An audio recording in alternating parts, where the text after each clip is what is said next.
خلوش عثمان میں عثمان غازی کی 11 خواتین دشمن۔ نمبر 1 بورچن۔ بورچن جو کہ بمسی صاحب کے بیٹے آئیبرز کی منگیتر ہوتی ہے، اس کی شادی والے دن ہی عثمان کے ساتھ ایک مہم کے دوران آئیبرز کی موت ہو جاتی ہے، جس کی وجہ سے بورچن عثمان صاحب کو آئیبرز کا قاتل سمجھتی ہے اور عثمان صاحب کے خلاف اپنے دل میں بغض اور حسد رکھنا شروع کر دیتی ہے اور عثمان صاحب کو نقصان پہنچانے کا کوئی موقع ہاتھ سے جانے نہیں دیتی۔ نمبر 2 حضل خاتون۔ غزل خاتون دندار صاحب کی پہلی بیوی ہوتی ہیں۔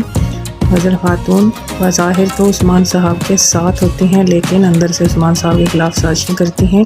وہ شروع سے ہی چاہتی ہیں کہ دندار صاحب کائی قبیلے کے سردار بنیں، جس کی وجہ سے وہ عثمان کے خلاف کوئی سازش کرنے کا موقع ہاتھ سے نہیں جانے دیتی، لیکن آخر میں ان کی ساری سازشوں کا پردہ فاش ہو جاتا ہے۔ نمبر 3 تارون خاتون۔ تارون خاتون ایک ترک قبیلے سے تعلق رکھتی ہوتی ہیں۔ عثمان صاحب ان کو نکولا کی قید سے بچاتے ہیں، لیکن در حقیقت یہ ایک جاسوس ہوتی ہیں جو کہ عثمان صاحب کے قبیلے میں جاسوسی کے لیے آتی ہیں۔ وقت کے ساتھ عثمان صاحب کے ساتھ رہتے رہتے ان کو عثمان صاحب سے محبت ہو جاتی ہے، جس کی وجہ سے یہ بالا خاتون سے حسد کرنے لگ جاتی ہے اور ان کو زہر دے دیتی ہے، لیکن جب عثمان صاحب کو پتہ چلتا ہے تو وہ اس کو بیلا بدر کر دیتے ہیں۔ تارون خاتون کو یہ بات بہت ناگوار گزرتی ہے اور وہ بالا خاتون کو اغوا کر لیتی ہے۔ یہ نکولا کے ساتھ مل کر دوبارہ سے عثمان صاحب کے خلاف سازشیں کرتی ہے، لیکن آخر میں بالا خاتون اس کو قتل کر دیتی ہیں اور اس طرح اس کا خاتمہ ہو جاتا ہے۔ نمبر 4 شہزادی صوفیہ۔ شہزادی صوفیہ ایک بازنطینی شہزادی ہوتی ہے جو کہ ترکوں کے بہت بڑے دشمن یانیس کی بیٹی ہوتی ہے۔ اس کا مقصد ترکوں کو ختم کرنا ہوتا ہے۔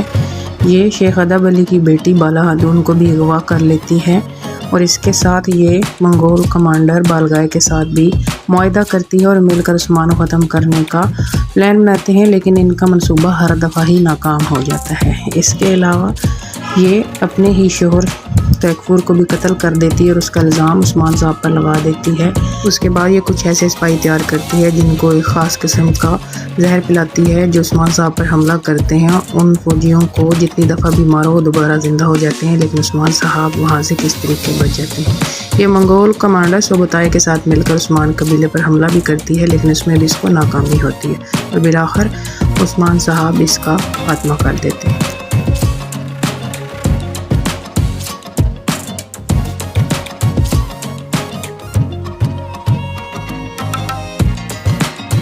نمبر 5 زہرہ خاتون۔ زہرہ خاتون جو کہ دندار صاحب کی دوسری بیوی ہوتی ہیں اور ایول خاتون کی والدہ ہوتی ہیں، یہ شروع سے عثمان صاحب سے کافی حسد کرتی ہیں۔ پھر عثمان صاحب جب ان کے بیٹے باتور پر خنجر سے وار کرتے ہیں تو تب یہ دل میں عثمان صاحب کے شدید خلاف ہو جاتی ہے۔ پھر علی شاہ جب باتور کو قتل کر دیتا ہے تو یہ سمجھتی ہے کہ عثمان نے اس کے بیٹے کو قتل کیا ہے۔ اس کے بعد یہ عثمان کے خلاف سازشیں کرنے لگ جاتی ہے اور بالگائے کے ساتھ مل جاتی ہے، لیکن حضل خاتون اس پر نظر رکھتی ہے اور یہ عثمان صاحب کی شادی کے کھانے میں زہر ملاتی ہے۔ حضل خاتون وہیں پر اس کو خنجر کے وار سے ختم کر دیتی ہے۔ نمبر 6 اصفہان سلطان۔ عثمان صاحب کے جتنے بھی دشمن ہیں ان میں سب سے زیادہ خطرناک اور سب سے بڑی دشمن جو کہ طاقت میں بھی عثمان صاحب سے زیادہ تھی اور اقتدار اور اختیار میں بھی عثمان صاحب سے زیادہ تھی، اصفہان سلطان نے عثمان صاحب کو سب سے زیادہ جانی اور مالی نقصان پہنچایا۔ اصفہان سلطان نے عثمان صاحب کے خلاف بہت ساری سازشیں کی، جس میں برہان غازی کو زہر دینے سے لے کر اولف کے ساتھ اتحاد تک شامل ہے۔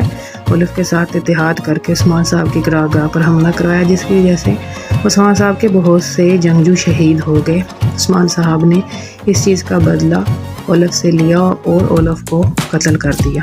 اس کے ساتھ اصفہان سلطان نے عثمان صاحب کے سب سے بڑے دشمن نعمان کے ساتھ بھی اتحاد کر لیا اور نعمان کے ساتھ مل کر عثمان صاحب کو کونیا میں ختم کرنے کا پلان بنایا، لیکن عثمان صاحب وہاں سے بچ کے نکل گئے اور اس کی سازش کو ناکام بنا دیا۔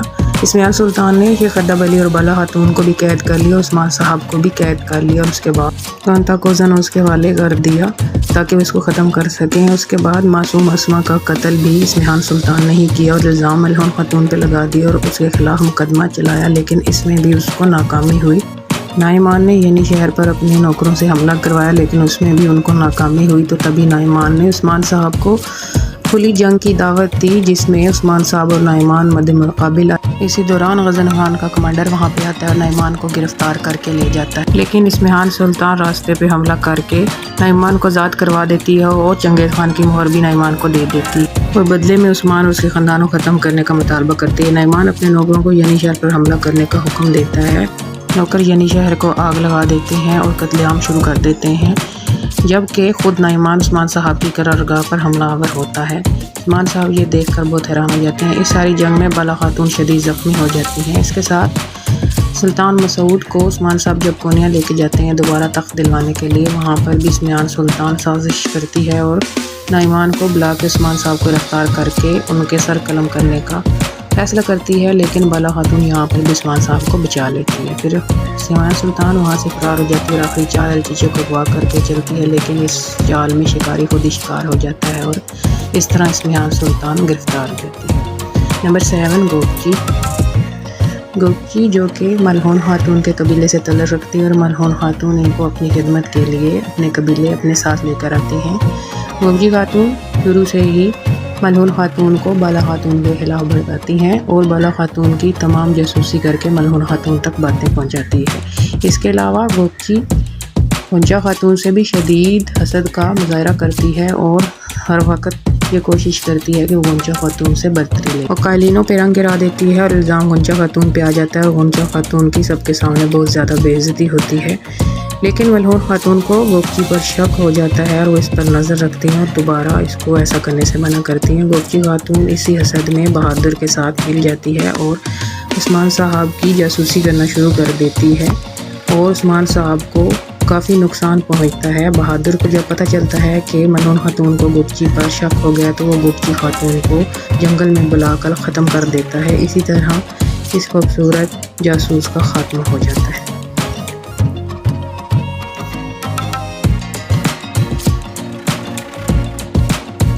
نمبر 8 جیولیا۔ جیولیا کو ٹیکفوروگتوس عثمان صاحب کے قبیلے میں مقدس صلیب لانے کا کام دیتا ہے۔ جیولیا جب عثمان صاحب کے قبیلے پر رات کے وقت حملہ کرتی ہے تو وہاں پر غنچہ خاتون کے ساتھ اس کا سامنا ہوتا ہے۔ غنچہ خاتون کو شدید زخمی کر دیتی ہے اور ایک زہر آلود خنجر بھی مارتی ہے، جس کی وجہ سے غنچہ خاتون ان زخموں کی تاب نہیں لا پاتی اور ان کی شہادت ہو جاتی ہے۔ بوران یہ صدمہ سہ نہیں پاتا اور پاگل ہو جاتا ہے اور بعد میں وہ جیولیا کو ختم کر کے اسی طرح زہر دیتا ہے۔ اور نمبر 9 زوئی۔ زوئی جو کہ سوت میں رہنے والی ایک عام سی لڑکی ہوتی ہے، جس کو گوگتوگیلف جب پہلی دفعہ دیکھتا ہے تو وہ پہلی دفعہ اس پہ دل ہار دیتا ہے اور اس سے محبت کرنے لگتا ہے۔ زوئی گوگتوگیلف کی وجہ سے ہی عثمان صاحب قبیلے میں آنے جانے لگتی ہے۔ زوئی در حقیقت نکولا کی جاسوس ہوتی ہے جو نکولا تک عثمان کی خبریں پہنچاتی ہے۔ نکولا زوئی کو ملہون خاتون کو زہر دینے کا کام دیتا ہے، لیکن بالا خاتون زوئی کو پکڑ لیتی ہے۔ اس طرح اس کو قید کر دیا جاتا ہے اور گوگتوگیلف بھی اس سے نفرت کرنے لگ جاتا ہے اور اس کو کہتا ہے کہ جو زہر تم نے سردار کی بیوی کو دیا اب اسی سے تمہاری موت ہوگی۔ Number 10 Cornelia. کارنیلیا ماری خاتون کی خدمت گار ہوتی ہے، لیکن در حقیقت یہ ایک جاسوس ہوتی ہے اور عثمان صاحب کا خاتمہ کرنا اس کا مقصد ہوتا ہے۔ اس کو عثمان صاحب کے قبیلے میں اختلاف پیدا کرنے کے لیے بھیجا گیا ہوتا ہے۔ یہ ماری خاتون کو زہر دے دیتی ہے جس سے ماری کی وفات ہو جاتی ہے اور ترگو صاحب عثمان صاحب کے بھائی ہندوز کے خلاف ہو جاتے ہیں، لیکن بعد میں کارنیلیا کا پتہ چل جاتا ہے اور اس کو زہر دے کر مار دیا جاتا ہے۔ نمبر 11 فریگ۔ فریگ عثمان صاحب کے ایک زبردست دشمن اولف کی محبوبہ ہوتی ہے۔ یہ بہت ہی بے رحم ہوتی ہے اور مارتھا کا روپ دھار کر یہ عثمان صاحب کے ینی شہر میں داخل ہو جاتی ہے۔ یہ ینی شہر میں رہ کے عثمان صاحب کی جاسوسی کرتی ہے، تمام خبریں اولف تک پہنچاتی ہے، جس کی وجہ سے عثمان صاحب کو کافی دفعہ گھات کا سامنا بھی کرنا پڑتا ہے۔ یہ جب بھی لڑائی کرتی ہے اس دوران ماسک کا استعمال کرتی ہے تاکہ اس کا اصلی چہرہ کوئی نہ دیکھ سکے۔ یہ شہنشاہ کی بیٹی کو بھی قتل کر دیتی ہے۔ اس کے ساتھ یہ بالا خاتون کو اغوا کر کے اس پر شدید تشدد کرتی ہے۔ اس کے علاوہ عثمان صاحب کے بہت سے سپاہیوں کو بھی شہید کرتی ہے۔ آخر میں بالا خاتون کے سامنے اس کا راز فاش ہو جاتا ہے اور اس طرح بالا خاتون اس کا خاتمہ کر دیتی ہے۔